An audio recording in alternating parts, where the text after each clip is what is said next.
जय हिंद दोस्तों। हम लोग 16 नंबर क्वेश्चन से देखते हैं आज। 16 नंबर क्वेश्चन है, इसमें लिखा है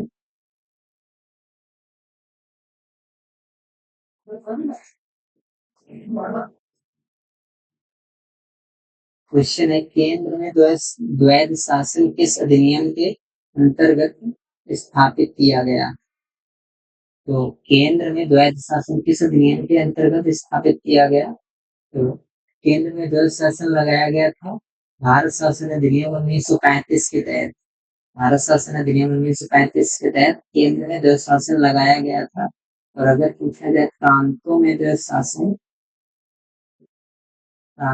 द्वैध शासन किस अधिनियम से लगाया गया, तो ये 1919 अधिनियम से लगाया गया।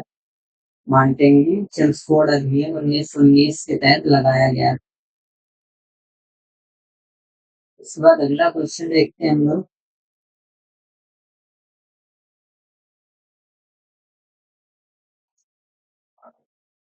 अगला 17 नंबर क्वेश्चन है।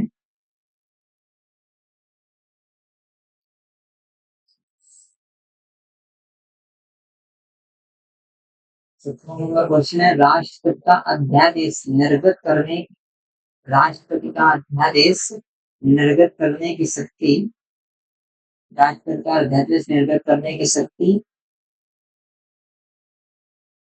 प्रेरित है।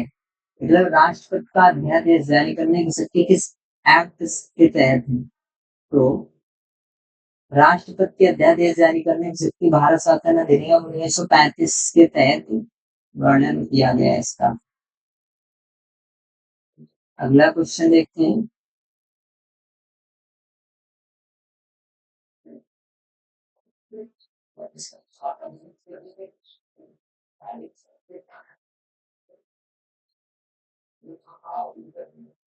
अठारह नंबर क्वेश्चन है।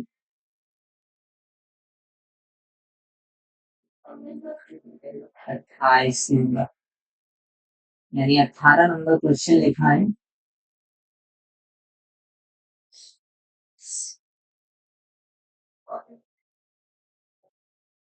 18 नंबर क्वेश्चन है, निम्नलिखित में से किस एक अधिनियम ने भारत में संघीय शासन की व्यवस्था दी थी।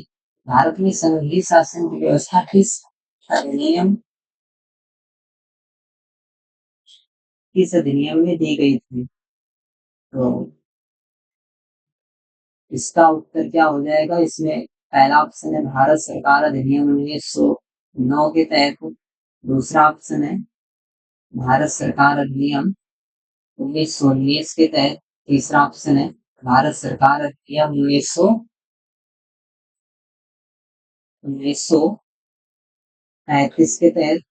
तो ऑप्शन कौन सा सही हो जाएगा। भारत सरकार अधिनियम 1935 के तहत ये सबकी व्यवस्था की गई थी कि संघीय शासन की व्यवस्था भारत सरकार अधिनियम 1935 के तहत की गई थी। और अगर पूछा जाए भारत सरकार अधिनियम 1935 में कुल कितनी धाराएं थी, तो धाराएं 321 थी।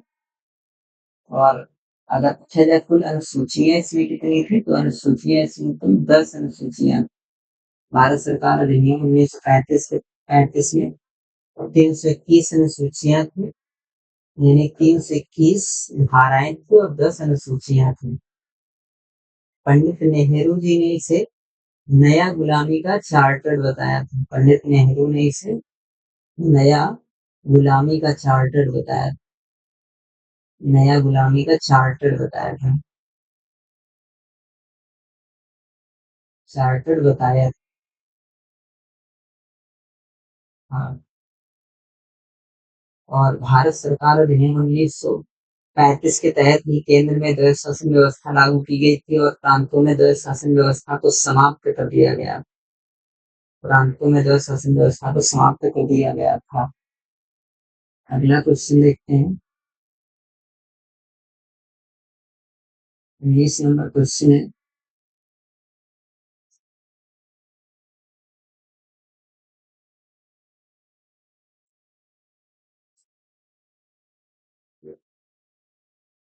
उन्नीस नंबर क्वेश्चन है, लिखा है एक निर्वाचित संविधान सभा द्वारा भारत के संविधान का निर्माण करने में प्रस्ताव किया गया। तो करने में प्रस्ताव किया गया था, लिखा है संविधान सभा द्वारा भारत के संविधान का निर्माण करने का प्रस्ताव किसके द्वारा किया गया? तो साइमन कमीशन के द्वारा किया गया, या भारत सरकार अधिनियम 1935 द्वारा, या क्रिप्स कमीशन द्वारा, या ब्रिटिश कैबिनेट डेलीगेशन के द्वारा किया गया। तो इसका उत्तर क्या हो जाएगा? एक निर्वाचित संविधान सभा द्वारा भारत के संविधान का निर्माण करने का प्रस्ताव किस किया गया था? तो ये इसका उत्तर हो जाएगा क्रिप्स कमीशन के द्वारा सबसे पहले प्रस्ताव किया गया था। संविधान निर्माण करने का प्रस्ताव क्रिप्स कमीशन द्वारा किया गया। अगला क्वेश्चन है,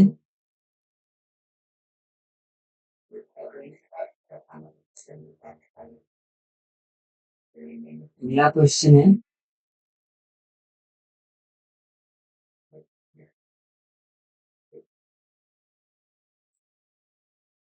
अगला क्वेश्चन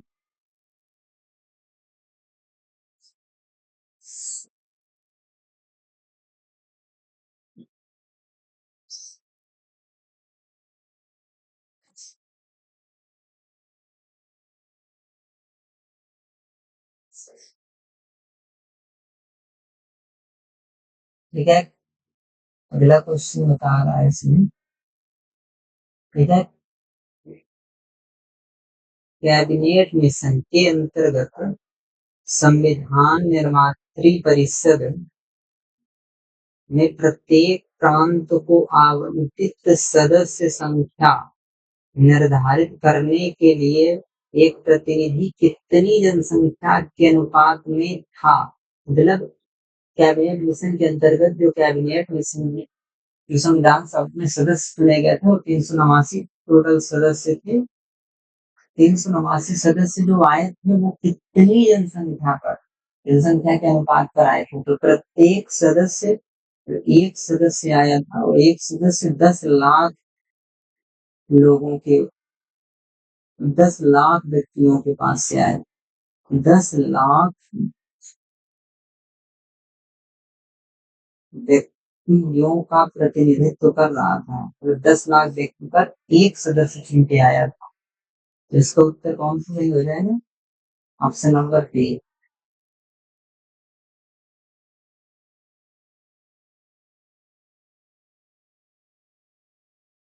अगला क्वेश्चन है,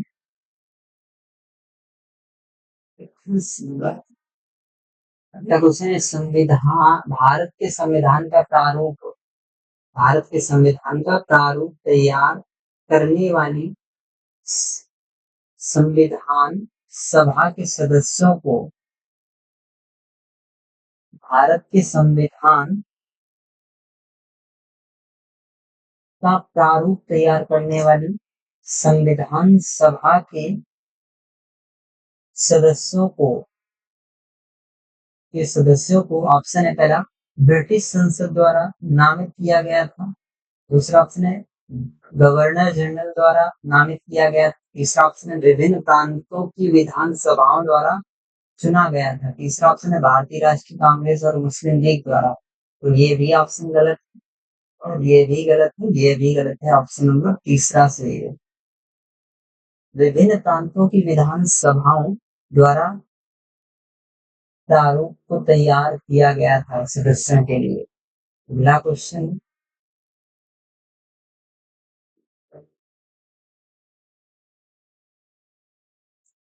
22 नंबर क्वेश्चन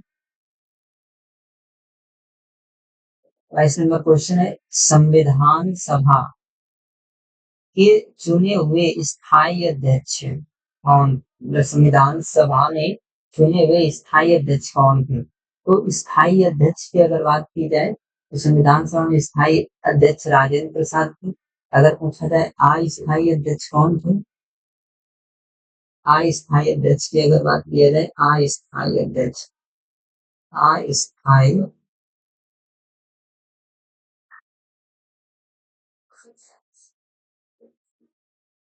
अस्थायी अध्यक्ष की बात की जाए अगर,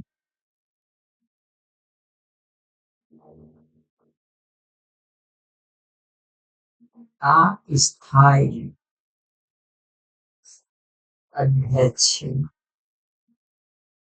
तो अस्थायी अध्यक्ष थे सच्चिदानंद सिन्हा। सच्चिदानंद सिन्हा थे। और स्थायी अध्यक्ष की अगर बात की जाए तो स्थायी अध्यक्ष doctor Rajendra Prasad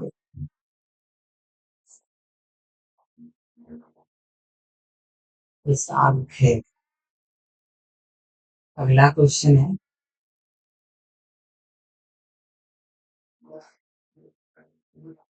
23 number question है,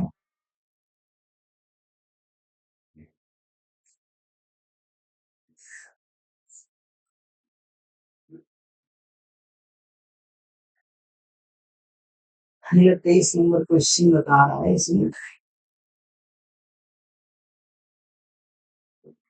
भारतीय संविधान सभा द्वारा, भारतीय संविधान सभा का, भारतीय संविधान सभा का प्रथम अधिवेशन कब शुरू हुआ था? भारतीय संविधान सभा का प्रथम अधिवेशन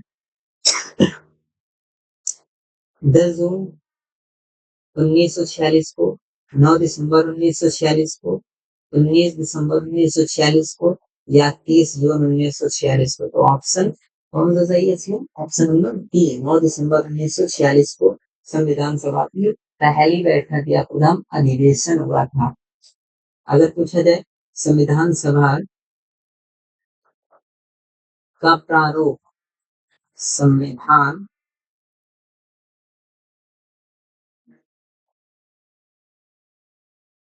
सभा में प्रस्तावना या उद्देशिका, प्रस्तावना का प्रारूप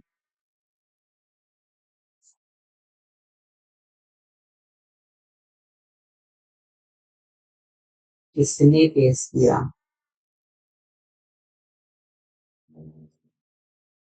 या तो इसका उत्तर क्या हो जाएगा?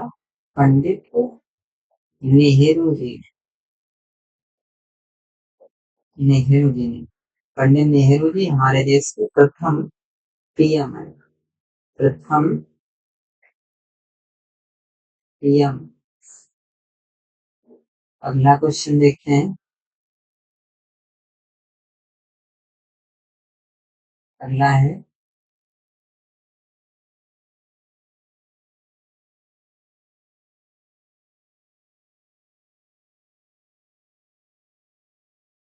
लिखा है अगला क्वेश्चन,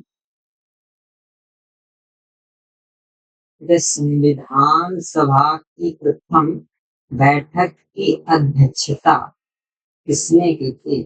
संविधान सभा की प्रथम बैठक की अध्यक्षता किसने की थी?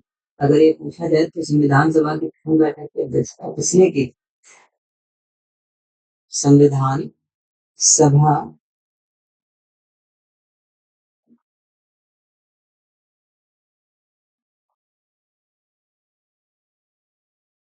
संविधान सभा की प्रथम बैठक की अध्यक्षता किसने की थी? तो इसका उत्तर क्या हो जाएगा?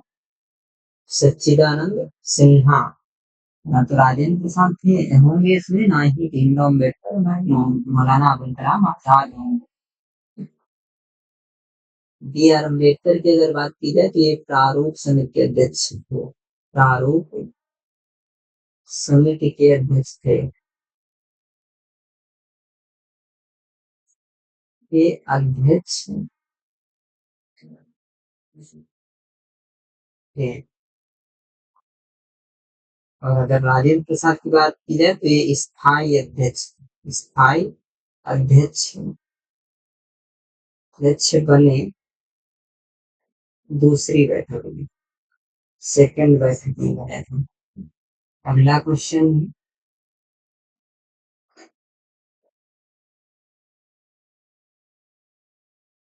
अगला 25 नंबर क्वेश्चन है,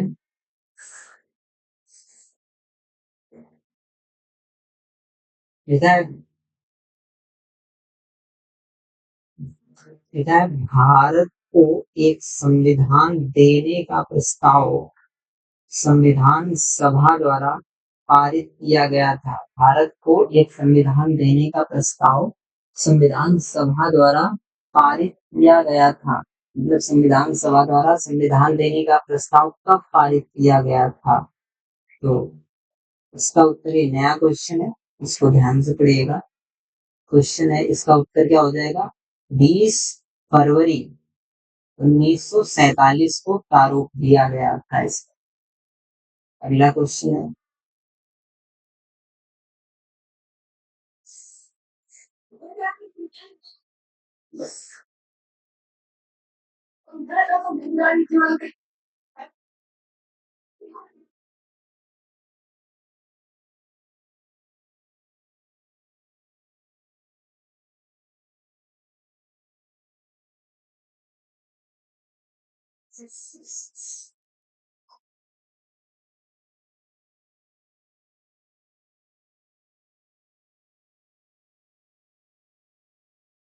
देखा है अगला क्वेश्चन है, संविधान सभा में उद्देश्य प्रस्ताव निम्न में से किस एक के द्वारा प्रस्तुत किया गया था?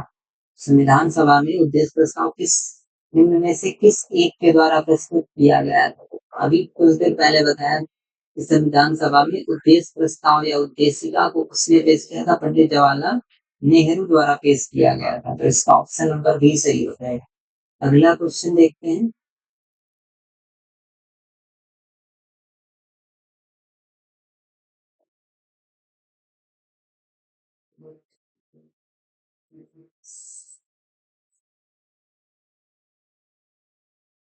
क्वेश्चन है, संविधान सभा के सम्मुख संविधान की प्रस्तावना का प्रस्ताव किसने रखा था? संविधान की प्रस्तावना का प्रस्ताव किसने रखा? संविधान की प्रस्तावना का प्रस्ताव किसने रखा था? तुम ऑप्शन कौन सा सही है? पंडित नेहरू ने संविधान सभा में प्रस्तावना का प्रस्ताव रखा था। ऑप्शन नंबर ए सही है इसका। अगला क्वेश्चन 28 नंबर है,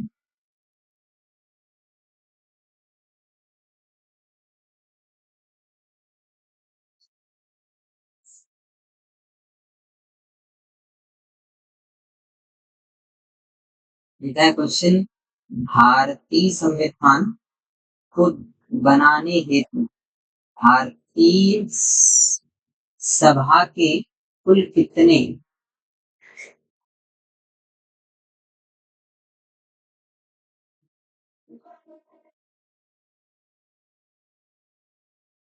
कुल कितने अधिवेशन हुए? भारतीय संविधान को बनाने हेतु भारतीय संविधान सभा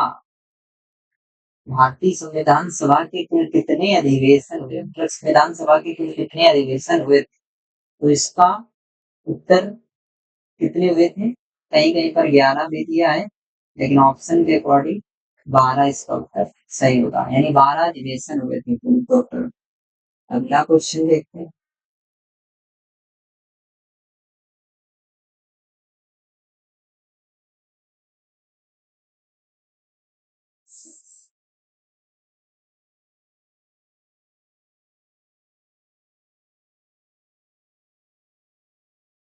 निम्नलिखित में से संविधान सभा की संघ संविधान समिति का अध्यक्ष कौन था? मतलब संघ संविधान समिति का अध्यक्ष कौन था? संघ संविधान, ये हमने लिखा चुके हैं।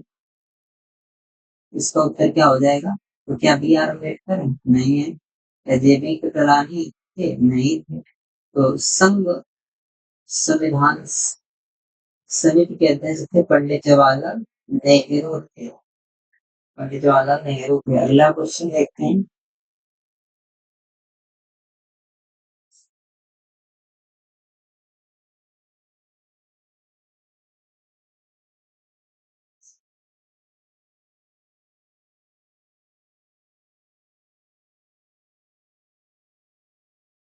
देखा, संविधान सभा की प्रांतीय संविधान समिति के अध्यक्ष कौन थे?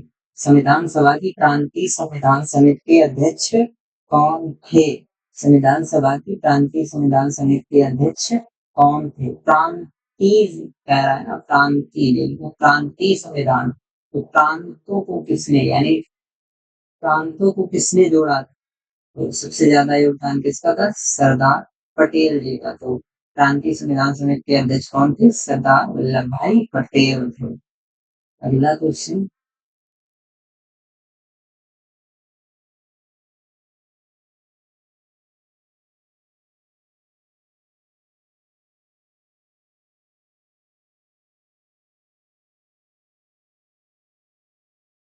दिखेगा, अगला क्वेश्चन लिखा है, वह भारतीय संविधान सभा की प्रारूप समिति के अध्यक्ष कौन थे? तो प्रारूप समिति के अध्यक्ष की बात कर रहा है, इसमें ऑप्शन ये दिए गए हैं, तो ऐसे ही दे। प्रारूप समिति के अध्यक्ष कौन थे? तो अभी थोड़ी देर पहले बताया था, प्रारूप समिति के अध्यक्ष बी आर अम्बेडकर जी थे। बी आर अम्बेडकर, अम्बेडकर जी, अम्बेडकर जी थे। बी आर अम्बेडकर जी थे।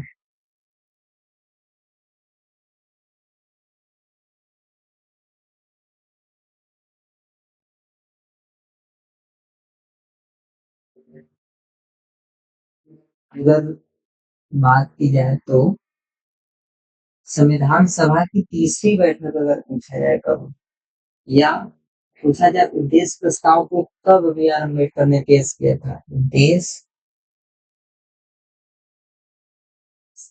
प्रस्ताव को कब पेश किया गया? तो 13 दिसंबर 1946 को पंडित नेहरू ने पेश किया। नेहरू ने पेश किया था। और इस उद्देश्य प्रस्ताव का समर्थन की अगर बात की जाए तो पुरुषोत्तम दास टंडन ने इसका समर्थन दिया था। समर्थन, तुरंत समर्थन किसने किया था? पुरुषोत्तम दास टंडन, टंडन ने किया था।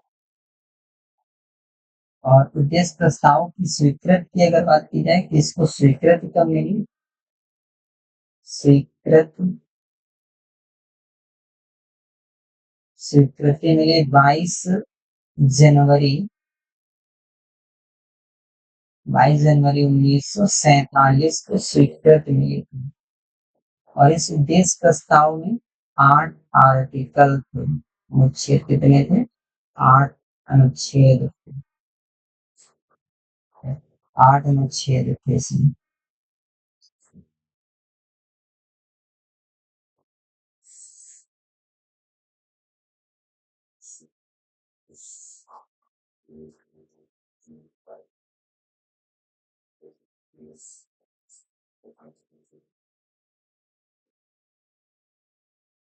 अगली बात की जाएगा तो संविधान सभा में कुल कितने वाचन हुए? बताओ, संविधान सभा में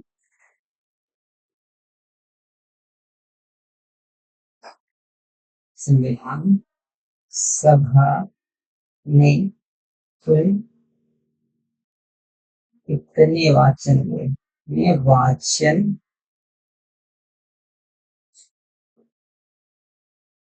हुए,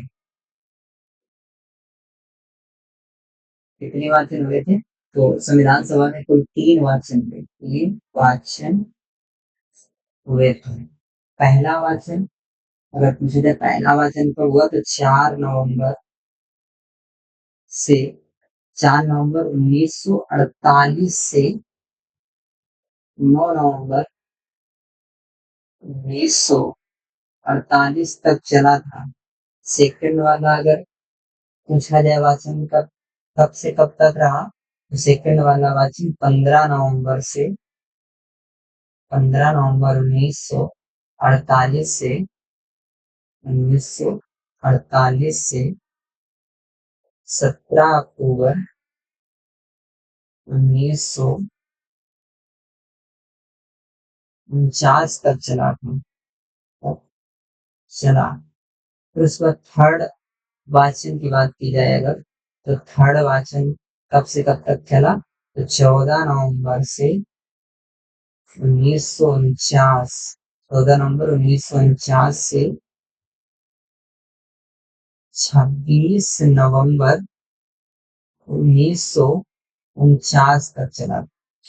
3 वाचन होते, तीनों वाचन लिखे हैं।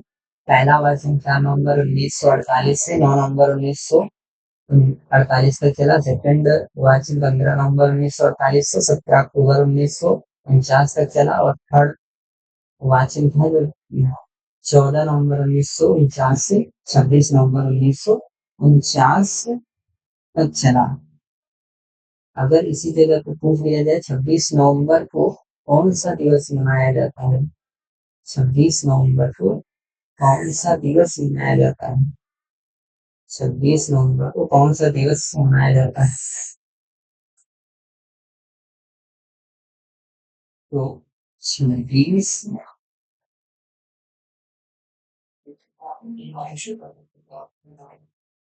नवंबर को 26 नवंबर को कानून दिवस मनाया जाता है। कानून दिवस या विधि दिवस, विधि दिवस मनाते हैं। इसी दिन संविधान को अंगीकार यानी अडॉप्टेड कर लिया गया था। संविधान को अंगीकार किया गया, अंगीकार कर लिया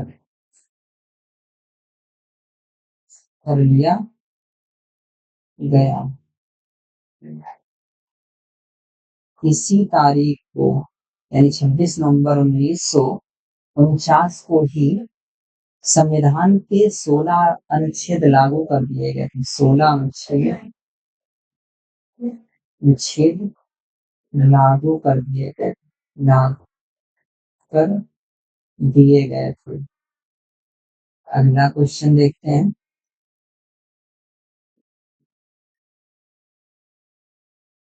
अगला क्वेश्चन नहीं है, अगला कुछ प्रमुख जनजातीय विद्रोह है, इसको देखिएगा, ये बहुत इंपॉर्टेंट है। पेपर में सभी पेपरों में आते जरूर है क्वेश्चन इतिहास।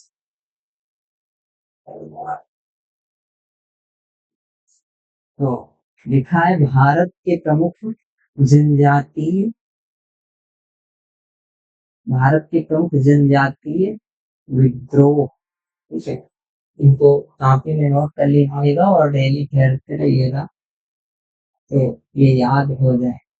लिखा है विद्रोह का नाम, यहाँ समय है और क्षेत्र किस एरिया में हुआ, प्रमुख नेता कौन कौन से थे, प्रमुख कारण क्या थे। तो पहला है चुआर विद्रोह। चुआर विद्रोह कब हुआ, कब से कब तक, तो 1766 से 1816 तक चलता रहा। क्षेत्र था, किस क्षेत्र में हुआ, तो बंगाल झारखंड वाले एरिया में हुआ। इसके प्रमुख नेता कौन थे, तो प्रमुख नेता है रघुनाथ महतो। प्रमुख नेता कौन है, रघुनाथ महतो। और प्रमुख कारण क्या था, तो भूमि पर कब्जा, अंग्रेजों ने भूमि पर कब्जा किया था और ऊंचे लगान ले रहे थे अंग्रेज, इसलिए ये विद्रोह हुआ था। दूसरा विद्रोह है मुंडा विद्रोह। मुंडा विद्रोह, इसी मुंडा विद्रोह को ही कहा जाता है उलगुलान विद्रोह। और ये वाला क्वेश्चन बहुत पूछा जाता है, उलगुलान विद्रोह किसे कहते हैं, मुंडा विद्रोह को कहते हैं।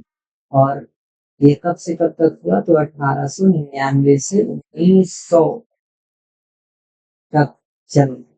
और ये किस क्षेत्र में हुआ, तो छोटा नागपुर झारखंड में होता है। और इसके प्रमुख नेता ये बहुत पूछे जाते हैं बहुत, तो बिरसा मुंडा इसके प्रमुख नेता थे। अंग्रेजों का अंग्रेजों का उत्पीड़न, यानी अंग्रेजों ने उत्पीड़न किया था,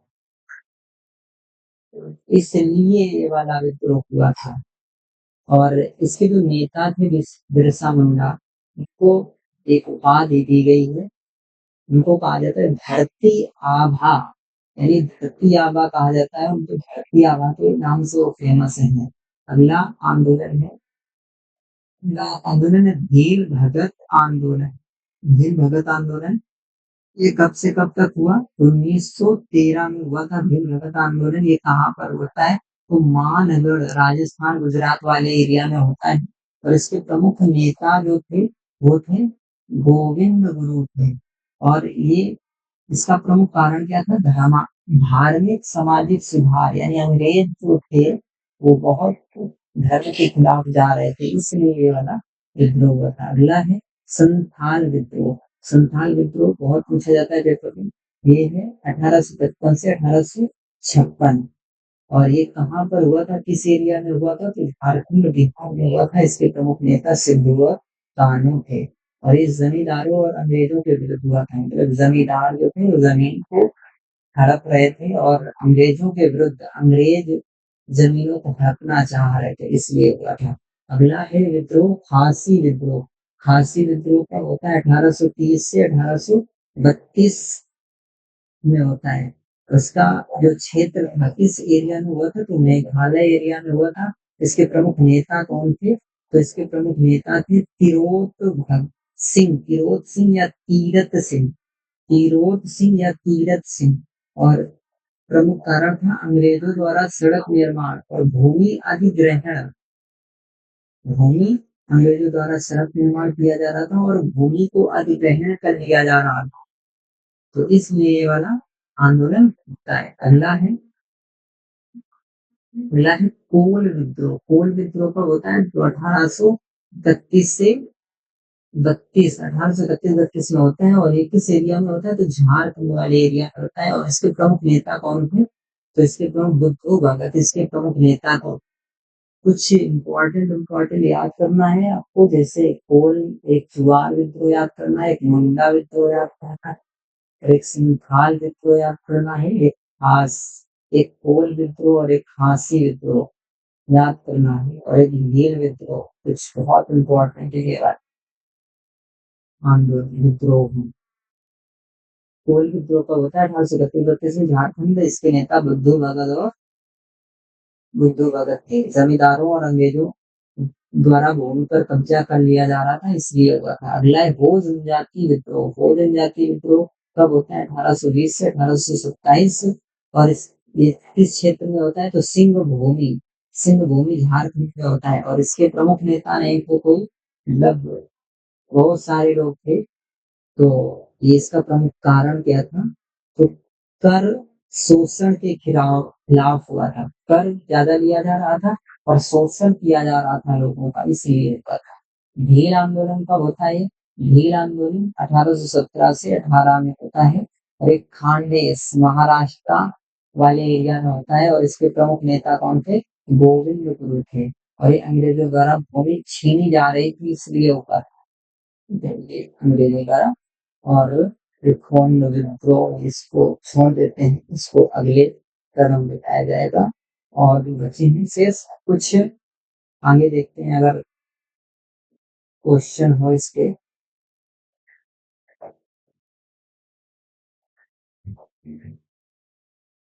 क्वेश्चन है अगला।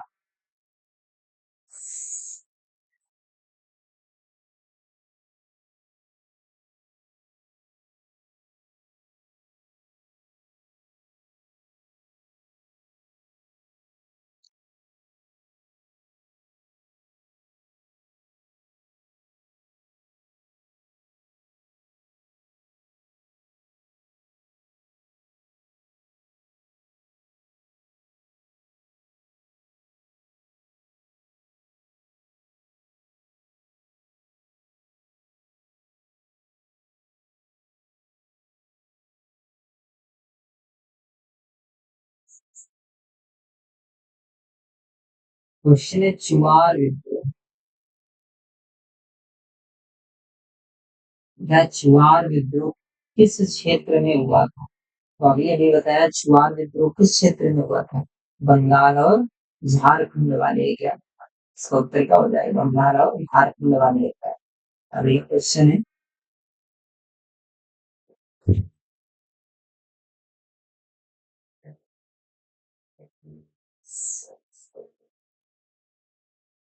लिखा है अगला क्वेश्चन।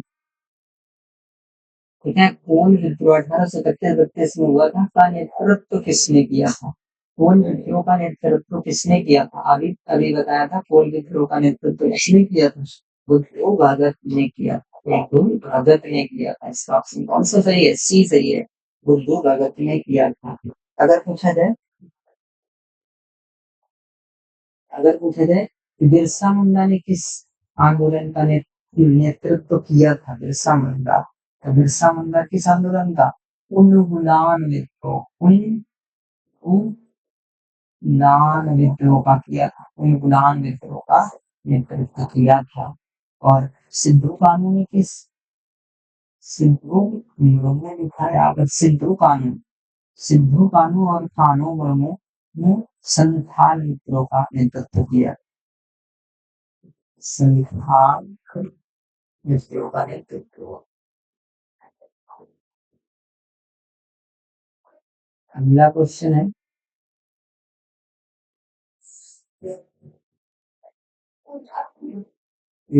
संथाल विद्रोह का नेतृत्व किसने किया? तो संथाल विद्रोह का नेतृत्व किसने किया था? अभी बताया सिद्धू और कान्हू ने किया था।